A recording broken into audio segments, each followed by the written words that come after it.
alguien, imagínate que lo que tiene que trasladar entra en una dimensión, no sé, pues en una trocha carrozable así pequeña o en un almacén así de chiquito en el que el único que puede hacer los movimientos es el Volkswagen, por el tamaño, por la capacidad y demás. Entonces él va a tener justificado por qué quiere un Volkswagen, por qué quiere un Tico, porque quiere algo de ese tamaño. Mientras que si el usuario pidió por capricho y porque era lo primero que se le apareció y te dice yo quiero eso y no lo determina bien, ustedes que son los postores o los potenciales postores y están en una etapa que ya son actos preparatorios, pueden iniciar y tienen herramientas para después poder impugnar ese proceso, porque no están bien justificados los requerimientos técnicos mínimos. Lo que dice la norma es que los requerimientos técnicos mínimos son establecidos por el área usuaria, pero puede hacer que el área usuaria modifique sus términos de referencia. Me parece que Katy la clase pasada les estuvo contando que en educación habían pedido colchonetas y no embolsadas, sino en cajitas, que para cualquiera de nosotros sería un capricho. O sea, ¿por qué colchonetas en cajas y no embolsadas? Es un costo adicional, me ocupa más espacio, no sé, ¿no? Pero ella les identificó que lo que quería el usuario es que fueran en cajas porque las podía apilar y no se caía, entonces estaba totalmente justificado porque lo quería. Entonces, si tú me dices que el usuario me justifica por qué únicamente lo quiere con una sola prueba, nosotros, potenciales postores o las personas que estuviéramos cotizando, no vamos a poder hacer nada.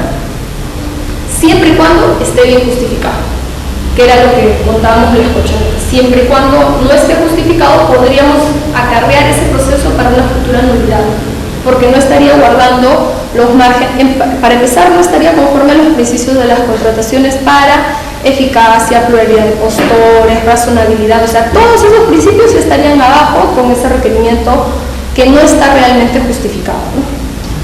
¿Qué pasa con obra, doctora? Porque por lo general el expediente lo realiza un consultor, por lo general el área usuaria no lo revisa, porque se supone que no ha sido revisado por el área técnica y ya sale una resolución aprobada de ese expediente.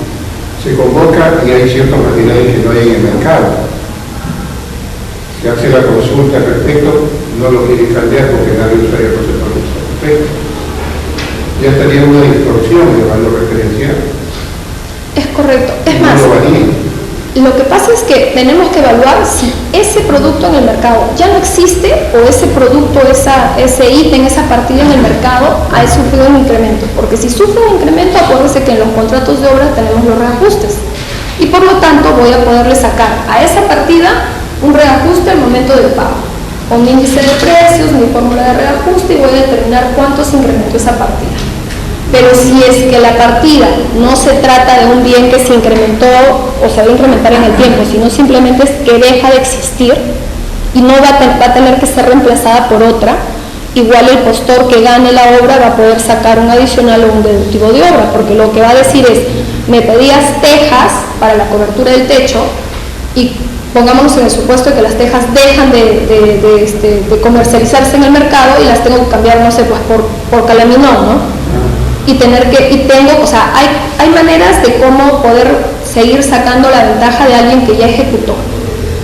Y si no, es siempre observar las bases y determinar que el área de estudio de mercado o el área usuaria nos establezca por qué el costo en esa partida, ¿no? Y sí se puede, hay momentos, o sea, dependiendo cuánto lo hayan observado, cómo se haya observado y cuál es la respuesta de la entidad, podríamos hacer evidenciar que algo ocurrió en ese. Lo que sucede es que el tema de obra, en cuanto está la unidad, la medida y el valor final de esa partida, si es que la entidad reconociera que se equivocó al formular el expediente técnico, puede tener que declarar nulo y retrotraer toda la aprobación del expediente técnico. Por eso es que muchas de las entidades lo que hacen es, se cierran y le van a decir no, porque ya está en mi expediente técnico, está aprobado, no lo demuestras y demás, ¿no? Y lo que le van a decir es, tienes el momento de tu reajuste si es que dices que el precio no está conforme al mercado. Tienes el deductivo, el adicional si el bien no estuviera, ¿no? Pero hay algo más curioso al respecto, que la convocatoria establece que los precios son que no pasan de los 6 meses. Claro. Pero si usted va a los análisis de precios, tiene una antigüedad de un año. Ahí ese vamos a migrar un poco más allá en el curso porque la determinación del valor referencial está para después del break, pero hay que recordar que el reglamento establece que la antigüedad del valor referencial en el caso de los expedientes de obra son desde el presupuesto detallado en el expediente técnico. ¿Qué quiere decir? Que el expediente técnico puede haber sido aprobado por un tema de disponibilidad presupuestal, por un tema administrativo en junio, pero como usted lo acaba de señalar, el presupuesto tiene estructura de costos del mes de abril. Todo aquel que formula presupuesto señala precios al mes de, porque lo sacan de un índice, la mayoría de precios, entonces dice precios al mes de enero, pero yo apruebo mi expediente técnico en junio. ¿Cuál es el precio del valor referencial? ¿Junio o enero? Enero, porque la norma dice, ese es un cambio que tuvo el anterior reglamento, el 1017 cuando fue modificado, estableció que los valores referenciales deberían tener cierta antigüedad. Y en obras, la norma tenía un vacío, era el vacío que usted señala, que era los 6 meses de antigüedad se contaban desde aprobado el expediente técnico. ¿Eso qué quería decir? Que la entidad podía empezar a hacer su expediente técnico con un consultor en el mes de noviembre, el consultor tenía 3 meses para entregar el expediente técnico y ponía precios al mes de febrero. Y de febrero pasaban esos 4 meses entre que la entidad pedía disponibilidad, lo pasan a conformidad y cualquier otro trámite administrativo interno y terminan aprobando el expediente en junio. Y todas las entidades, muchos de nosotros, porque trabajamos en la administración pública, lo hacemos, es si la norma no me lo prohíbe porque decía que era desde la aprobación del expediente técnico, hemos salido a convocar procesos en los que el valor referencial estaba hecho a enero o a febrero y estábamos convocándolo en junio con esa convocatoria de la aprobación, ¿no? Y eso me podía permitir contar 6 meses para poder convocarlo recién, o sea, hasta noviembre. Y como dice usted ahí, si hay una distorsión completa del valor referencial porque el precio del reajuste no va a ser el mismo del mes de junio que considerar el mes de enero. Esos procesos sí son nulos. Y ahora la norma sí se lo permite porque lo establece exactamente y le señala que el valor referencial se debe contar desde la elaboración del presupuesto que se detalla en el expediente técnico, no del expediente técnico. ¿Y se puede pedir las cotizaciones que sustenten el valor del estudio de mercado? Claro. Recuérdense que el expediente técnico, como les habían dicho antes, es la reunión de todos los actos, el expediente de contratación es la reunión de todos los actos administrativos, desde los actos preparatorios hasta la firma de contrato y la liquidación del contrato, el pago del bien y la conformidad del bien. Entonces, ¿con qué inician nuestros actos preparatorios? Con el requerimiento del área usuaria, que debió estar incluido en el plan anual, y después de eso, con nuestro estudio de indagación de mercado. Entonces, si yo, potencial proveedor, que ya participé de una cotización, que envié mi cotización y señalé cuáles eran mis características, mis márgenes en el mercado, mis plazos para la entrega, y es más, podía haber solicitado hasta adelantos y haberle dicho, está bien, yo te entrego este tipo de bienes, pero yo necesito trabajar con adelanto. Muchas de las empresas privadas colocan 50% de adelanto, y la norma solo permite el 30% de adelanto. Entonces, ¿qué puedo hacer yo, proveedor, que ya estoy participando en el proceso y que evidencio que cuando yo coticé pues por 300.000 soles y que cuando salen con un valor referencial colocan 200.000 soles, hay un margen de 100.000 soles, que no es pues el margen de utilidad ni de ganancia de ninguna empresa para tirar el precio tan bajo? Es necesario pedir ese expediente de contratación. La norma dice que nos deben de entregar el expediente de contratación dentro de los 3 días de solicitado, una vez culminado el proceso, que fue con la buena pro. Pero nosotros también tenemos otra herramienta, que es la ley de transparencia. Entonces, yo puedo acudir a la entidad no solo mediante los artículos de la ley de contrataciones, sino mediante la ley de acceso a la transparencia y pedirle que como ciudadano a pie, común y corriente, interesado en esa licitación, interesado en saber en que los fondos del Estado se gasten pues, de manera eficiente y demás, solicito el acceso al expediente de contratación. Nos van a permitir el acceso y nos deben permitir las copias de reproducción de todo lo que nosotros querramos, previo pago de lo que correspondan esas copias. Pero sí se pueden pedir y desde ahí usted ya tendría las herramientas suficientes para ir revisando y darse cuenta si el estudio de posibilidades del mercado estuvo acuerdo a la realidad del mercado, estuvo direccionado a un determinado proveedor y por qué las cotizaciones podrían variar unas de otras, ¿no? Entonces, son herramientas que tienen todos los potenciales proveedores y los proveedores del Estado para poder hacer uso. Perdón, ¿es posible admitir como varias cotizaciones que provienen del mismo fabricante a veces brindadas a la entidad por diferentes proveedores? Explico. Quiero comprar una computadora, todos los proveedores son distribuidores de... Claro. Entonces no está en HP, ni DVD, no sé qué más cosas habría que estar. Samsung, entonces, pero hay pluralidad de proveedores. Sí, pero eso puede ser una pluralidad encubierta. Claro. Adicionalmente a eso, la norma, por eso nos requiere dos fuentes. Entonces, la entidad con la primera fuente, con esa cotización de N distribuidores de un mismo fabricante, tiene una primera fuente, que son cotizaciones. Él debe juntar una segunda fuente, que no necesariamente va a ser cotización. Puede ser un histórico de las propias compras de la entidad, puede ser una consulta similar donde se hace. En equipos de cómputo sí hay similitud cada vez que uno revisa se hace, porque la mayoría de entidades compramos casi las mismas especificaciones, no distan mucho unas de otras. Esa sería una segunda fuente.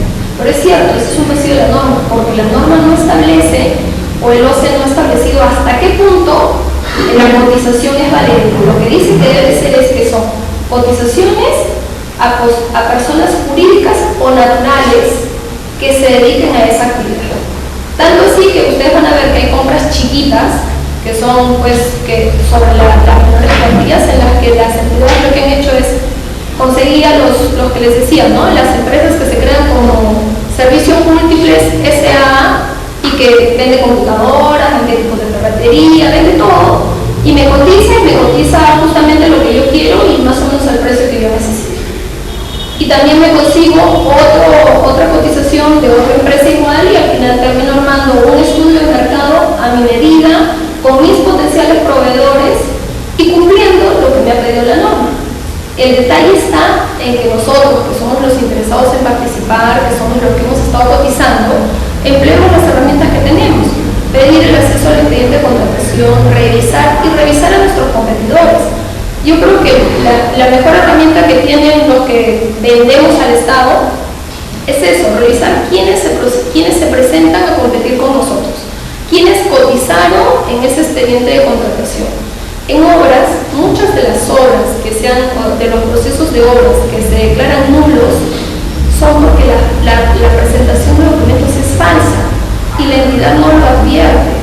Lo advierte el postor que se presenta a proceso y que conoce tanto a su competencia que sabe que acreditan al ingeniero Víctor Chávez como residente en obras en Cusco de tales años y ellos saben que Víctor Chávez trabajó con otra empresa en otras obras durante ese tiempo.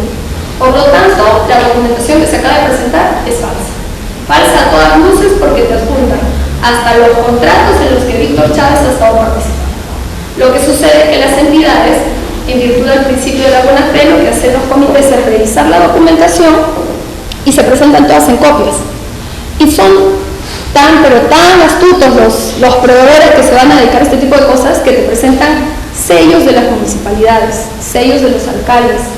Hay un proceso en EMSA, que creo que eran 22 millones, EMSA es la empresa municipal de mercados, cuyas obras no son nada más allá de la envergadura más grande que hacer pues los puestos para el mercado que se hacen en virtud de estructuras metálicas con techos, no tiene más, y una losa. Entonces, quien ejecuta la obra no necesita mayor expertise que el que hizo una casa, que el que hizo un puente, que el que hizo cualquier otra losa deportiva, porque no hay estructura de ingeniería en ese tipo de losas. Se presentan para el proceso de 22 millones más de 6 consorcios, porque tenían que acreditar ventas que facturen hasta 2 veces el valor referencial en un determinado bloque.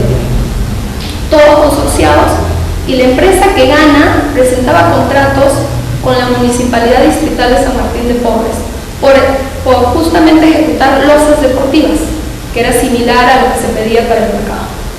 Todos los contratos eran falsos. Y quien lo demuestra competidor y a la hora de la revocatoria de la señora Susana llegaron las denuncias a EMSA en las que decían que EMSA contrataba con documentos falsos, ¿no? Y el comité tenía pues toda la seguridad que los documentos que habían revisado se ajustaban a lo que se pedía en las bases, porque nadie va a dudar de que los sellos o las firmas que aparezcan en las copias son falsas. Entonces, el mejor competidor es aquel que estudia a sus competidores y son los que empiezan a denunciar y se caen los procesos. En obras, casi todas las unidades se deben a eso. Los competidores se conocen tanto que saben quiénes son los ingenieros y demás y se sacan muy rápido. Ese es un detalle que tienen que tener en cuenta con sus futuros competidores. Ahora, otro detalle más es cómo llego a determinar mi valor referencial de mi estudio de posibilidades de mercado. Ya tengo, digamos, dos fuentes, cotizaciones, histórico, o tengo cotizaciones y presupuesto, o tengo hasta tres fuentes, cotizaciones, históricos y folletos, páginas web, demás. Tengo tres precios distintos, salgo, como decían, a comprar equipos de cómputo. Tengo esas tres fuentes y uno me pide por la compra de los bienes unos 40.000 soles, el otro me pide 70.000 soles y otro me pide 80.000 soles. La mayoría de los logísticos que hacen, o por disposición de la cabeza que está firmando en ese momento, se suma y se promedia. Pero no todas las veces esa es la mejor oferta. Porque no hemos considerado si alguno me ofreció algún menor plazo de entrega, si alguno me ofrecía las garantías, si alguno me ofrecía otras determinadas cosas que hagan que los precios no sean idénticos. Entonces, hay veces el promedio es lo más salomónico para que ningún costo te observe, pero normalmente no es la mejor, no es la única medida. Salvo contadas instituciones tienen directivas para determinar sus precios de valores referenciales. Salud tiene una directiva interna en la que utilizan unos ponderados, utilizan coeficientes en los que permiten establecer su valor referencial. No los hacen con un medio así de simple, sino establecen coeficientes y determinan el valor referencial. A veces está muy pegado al valor más alto por el tema de los coeficientes. Entonces, hace mucho más justo, pero no todas las entidades lo aplican. La norma que nos dice que sí debemos de indicar cómo llegué a mi valor referencial, o sumando o promediando, o escogiendo el más bajo, pero tengo que determinar en mi estudio de mercado, yo órgano encargado de las contrataciones, logística o abastecimiento al final de mi estudio de mercado, colocar el precio del valor referencial asciende a 300.000 soles, que se obtiene de la sumatoria de la fuente 1 más la fuente 2 y el promedio de ambas. O se obtiene del coeficiente ponderado de ambas cotizaciones y demás. Pero hay que establecer cómo llegué al valor referencial. ¿Por qué? Porque eso les va a permitir a ustedes como herramienta, una vez que ya tengan ese precio o ese valor referencial, establecer si estuvo adecuado y razonablemente fijado para el proceso. Y en algunas oportunidades no es más que se le ocurrió a alguien o capricho de alguien de coger el más bajo y no refleja la realidad del mercado. Porque hasta el que te cotizó más bajo no se presenta proceso y se caen los procesos, ocurren los desiertos. ¿Qué ocurre cuando un proceso es declarado desierto? El comité tiene que evaluar las causas que originan el desierto.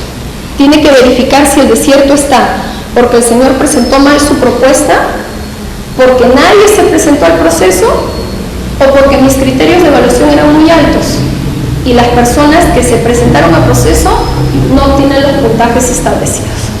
Entonces, si es que yo comité evalúo y me doy cuenta que tengo tres propuestas y de todas esas propuestas obtengo que todos cumplieron con los requerimientos técnicos mínimos, todos obtuvieron cierto puntaje y se fueron descalificados por precio porque presentaron un precio más alto al de mi valor referencial y ya no está permitido, ya no hay márgenes del 110%, el error de mi proceso radica en mi estudio de mercado, no refleja la realidad del valor que se ofrece de esos bienes o de esos servicios en el mercado.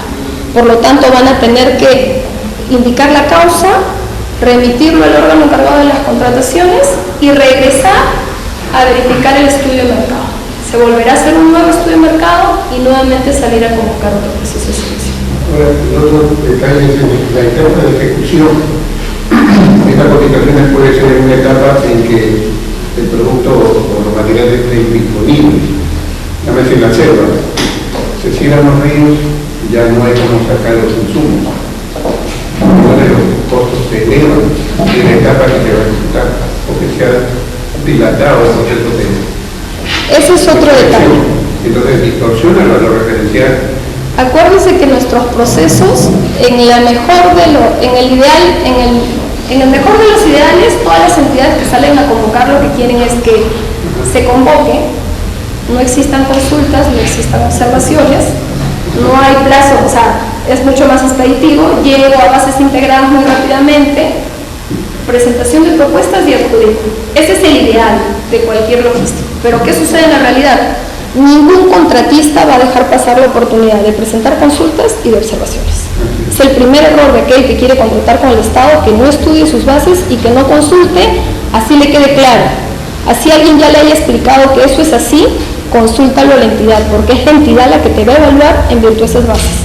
Entonces, si yo, como dice usted, me presento a un proceso cuya ejecución de servicio es en Iquitos, en la época de temporada de lluvias en las que se acrecenta el río y voy a tener un impedimento para trasladar esos bienes, y ya tengo más o menos una fecha expectativa de la entrega de los mismos, yo debería estar pensando en cuánto me va a representar eso en costo.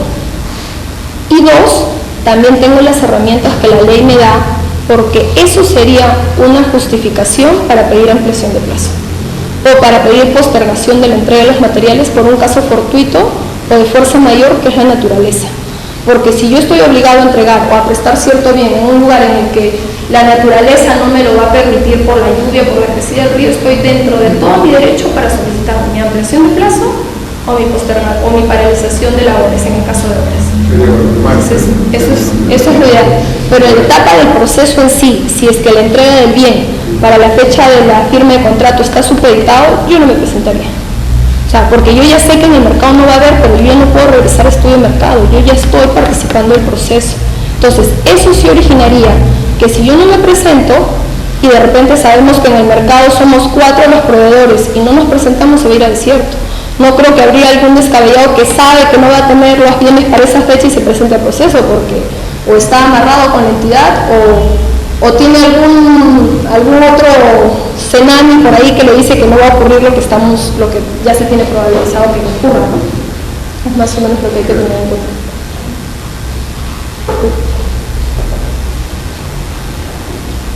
A ver, ya más o menos nos ha quedado claro el tema del estudio de mercado. Vamos a hacer algunas preguntas con relación a qué recogemos de lo que hemos establecido en la norma, porque es precisa la norma. Tenemos una cotización para la contratación de un bien y está realizada por el área usuaria a una empresa cualquiera. Y esta empresa no cuenta con inscripción en el RNT. ¿Es válida esta cotización? No es válida. ¿Qué opinan? Y miren quién la realiza. La realiza el área usuaria. ¿Es válida? ¿No es válida? Sí, válida. ¿Qué hemos dicho? ¿Quién es el encargado de hacer el estudio de mercado? El órgano encargado de las contrataciones. Por lo tanto, esa cotización no va a ser válida. La solicitud de cotización corresponde al órgano encargado de las contrataciones. Entonces, el único responsable de efectuar el estudio de posibilidades que ofrece el mercado es él, y lo que realiza el área usuaria no surte efectos por sí mismo. Cuando el área usuaria realiza estas cotizaciones, que ocurren, en la realidad ocurren y a veces confunden a los postores, lo que sucede es que el usuario no siempre sabe lo que quiere. Entonces, antes de colocar sus especificaciones, hace su propia indagación. ¿Qué hace el usuario que de repente va a salir a hacer, no sé, pues el gras sintético para alguna de las losas deportivas en alguna municipalidad en la que van a cambiar la losa de concreto por gras sintético? Entonces, como nunca antes han tenido el servicio, lo que hace el área usuaria es sale a revisar por internet quiénes venden gras sintético, llaman a algunos proveedores y le dicen, oye, esta es mi losa de tales dimensiones, ¿qué me ofreces? ¿Qué es lo mejor? ¿Cómo se pega? ¿Con qué tipo de pintura? ¿Si tengo que levantar la losa o no la puedo levantar la losa? ¿Si lo hago encima y demás? Entonces, los potenciales proveedores que ya cotizaron con el área usuaria, que no conocen de los procedimientos de contrataciones, ¿qué ocurre? Cuando les vuelve a llegar una cotización similar de la municipalidad, no sé, pues de la municipalidad del RIMA, dicen, pero yo ya coticé, entonces no cotizan, ni les interesa cotizar porque dicen, yo ya coticé, y en realidad la cotización inicial, que fueron muy de buena fe a medir y a ver dónde colocaban el gas y demás, no va a ser ni considerada en cuenta porque lo solicitó la usuaria para elaborar sus términos de referencia. Entonces, quien debe elaborar las cotizaciones es el órgano encargado de las contrataciones. Y esa es otra herramienta para aquellos postores que les gusta revisar el expediente de contratación y que presentan por ahí algún recurso de nulidad. ¿Por qué? Porque a veces suele suceder que como en logística andamos llenos de trabajo, el área usuaria que es tan expeditiva te trae ya cotizaciones. De repente te trae cotizaciones de los proveedores a los que están acostumbrados pues, a trabajar con ellos, ¿no? ¿Qué hace el logístico que no quiere trabajar? Hago mi cuadro de estudio de posibilidades de mercado, tengo cotización A, cotización B, sumo, multiplico la media, tengo mi valor referencial. Si algún potencial proveedor que no fue invitado, que conoce del tema, o que se presenta igual al proceso y se da cuenta que no es beneficiado con la buena prueba y revisa ese expediente, tiene todas las herramientas para poder declarar nulo el proceso. Porque quien es encargado de hacer el estudio de posibilidades de mercado es el área de abastecimiento logística, nadie más. Entonces, todas aquellas cotizaciones que tengamos solicitadas por el usuario, el gerente, a veces nos llegan cotizaciones que dice el gerente de servicios a la ciudad, o no sé, pues, el gerente de productos médicos de salud. No importa que sea el gerente, no va a tener validez nuestra cotización y ni siquiera va a ser tomada en cuenta para cuando salga el valor referencial. Podemos haber cotizado nosotros con un precio real de mercado, muy por encima de lo que cotizaron otros proveedores que no son los especializados, y nosotros nos vamos a ver perjudicados porque no va a ser el mismo tema. Entonces, queda claro que no es válida esa cotización y que por lo tanto eso nos puede originar una nulidad. Pero con relación al RNP, ¿qué sucede? La norma de contrataciones no establece que las empresas que coticen tengan RNP. Curioso, no lo solicitan. Entonces, ¿qué sucede? Yo cotizo con determinadas empresas, ninguna tiene RNP, salvo a convocar mi proceso de selección, no se presenta. No se presenta porque generalmente, exacto, para alguien que tiene ventas importantes al año de más de 90 millones, inscribirse el RNP va a ser en virtud a su declaración de impuestos, va a tener que ingresar información al SEAS, el SEAS está relacionado con la SUNAT y demás, entonces venderle a una municipalidad algo pequeño no le interesa, no le es rentable, no se presenta. Entonces, si fuéramos nosotros los encargados de hacer el estudio de mercado, si estuviéramos hablando con gente del Estado, lo que le interesa a la gente del Estado es que sus potenciales proveedores sí tengan RNP, pero eso no invalida la cotización. Entonces, sí es importante tenerla, pero no invalida. Esa cotización, si hubiera sido efectuada por el órgano encargado de las contrataciones, sí sería valedera. Ahora, por relación a la segunda, tenemos el órgano encargado de las contrataciones emite una solicitud de cotización a la empresa ABC, señalando o adjuntando características distintas a aquellas que obran en el requerimiento del área usuaria. ¿Es válida la cotización que nos envíen? ¿Qué opina el resto? ¿Es válida o no es válida?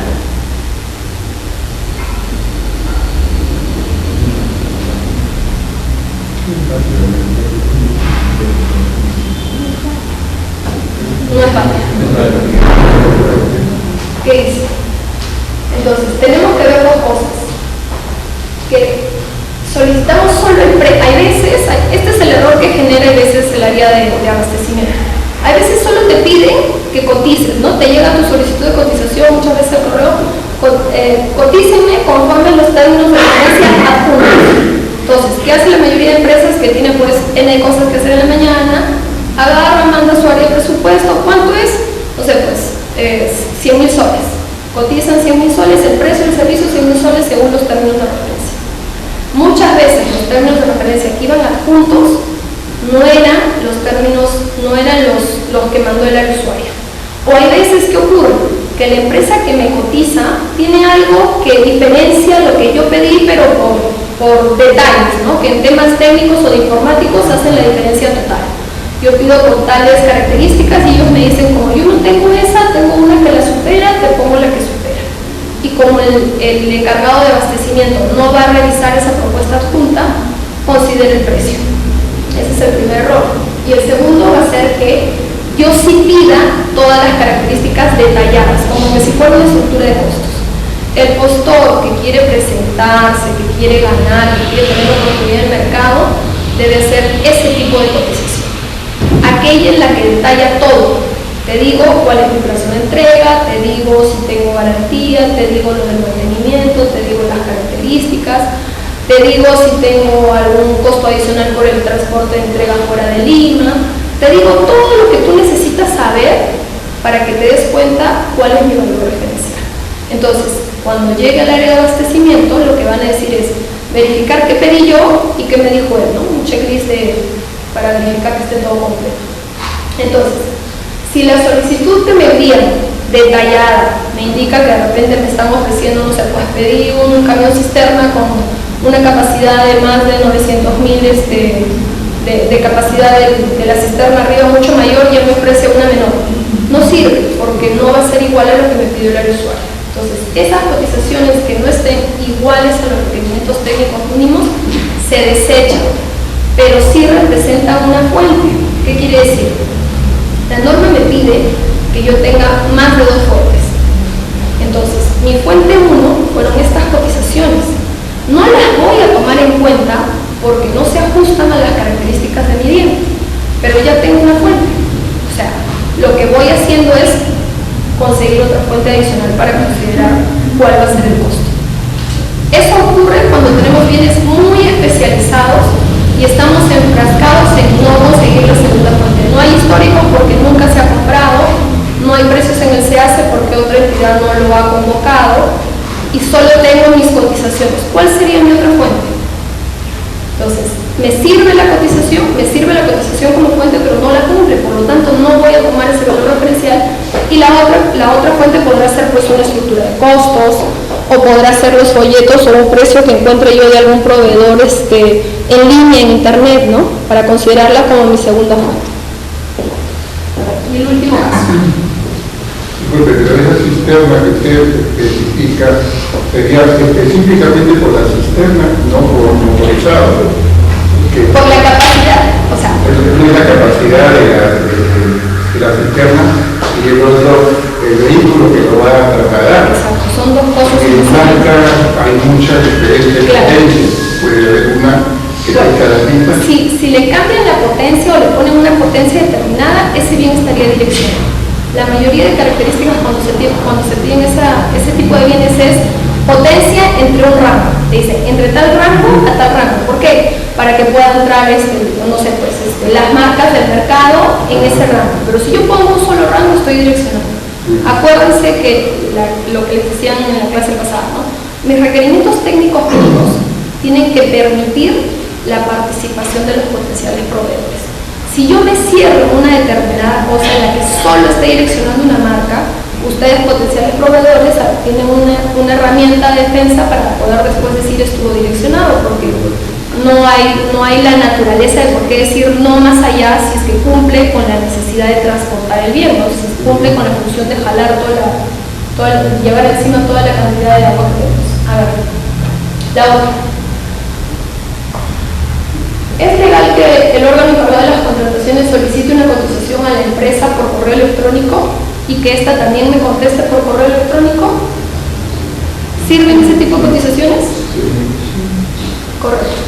Ahora casi nadie cotiza con oficios. Hasta antes de la ley de la 1017 se establecían todas con oficio de cotización, solicitud de cotización, carta de cotización a la empresa y demás. Era mucho más engorroso, los tiempos demoraban mucho más.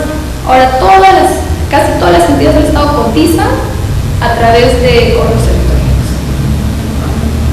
Y a ver la última. ¿Qué sucede con una cotización remitida del órgano encargado de las contrataciones por la empresa ABC en respuesta a su solicitud para la adquisición de bienes si la actividad de ABC es la de cobranza. Era lo que estábamos diciendo, ¿no? Muchas veces tenemos estas empresas multiservicios, Juanita, vende pues ferretería, vende material, vende todo, ¿no? Pero hay que tener mucho cuidado. Entonces esa es la herramienta de los logísticos en la que tienen que tener demasiado cuidado para saber a quiénes cotizan y cómo se cotiza. Pero si uno cotiza por un todo, la entidad no puede posteriormente extraer de esa cotización una parte para hacer un valor referencial solo de esa parte. No, a ver, la única manera en la que alguien puede extraer algo es cuando yo estoy saliendo a convocar un grupo de determinadas cosas y cuando me enfrento al mercado me doy cuenta que tengo, pues no sé, equipo de ferretería ¿ya? En la que tenía determinados algo, ¿no? No sea por ahí, sino que sea por bloque. Por todo un paquete. Por un paquete completo, o sea, no sé cómo se va a ocurrir. Un centro de datos. Computadoras, pantallas, teclados, en eso de repente la entidad dice, no, o sea que es mucha plata. Vamos a comprar solamente los racks. Vamos a hacer una primera compra solo de racks. Claro, yo les puse un solo rack. Iban a comprar todo el paquete. El rack no vale nosotros, el rack vale solo más de 20. Bien, ahí hay algo que distorsiona el estudio de mercado, que es lo que estábamos diciendo. La entidad lo que debería demostrar es que si le ha salido, o si el costo es demasiado elevado, o que si no tengo potenciales proveedores, subdivido nuevamente mi compra y vuelvo nuevamente a cotizar, porque lo que nos dice el reglamento es que hay que determinar los volúmenes de entrega. Hay que recordar que la compra de algo por volumen representa siempre un descuento, que es las entidades que compran por volumen es salud, es un claro ejemplo. Salud compra para abastecer a todas sus redes a nivel nacional y las compras de salud se hacen con distribución de fondo de entrega en el almacén central. ¿Por qué? Porque se dieron cuenta que cuando se pedían las entregas a los almacenes en provincia se elevaba demasiado. Y salud cuenta con equipos que puedan transportar esos bienes. Entonces, ¿qué hacen? Todo es en la sede central. Y si por ahora el volumen me demuestra mayor cantidad de mayor descuento, es siempre comprar el volumen. Tanto así que Salud hasta hace 3 años tuvo precios diferenciados para sus compras. No se sujetaba a los precios que establece la ley de contrataciones. Salud ha tenido montos superiores para poder sacar sus procesos y con plazos menores a los establecidos, ¿no?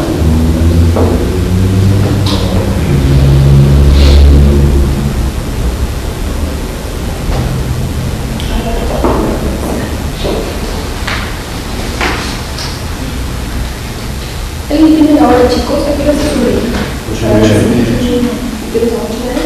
Ya, entonces empezamos con el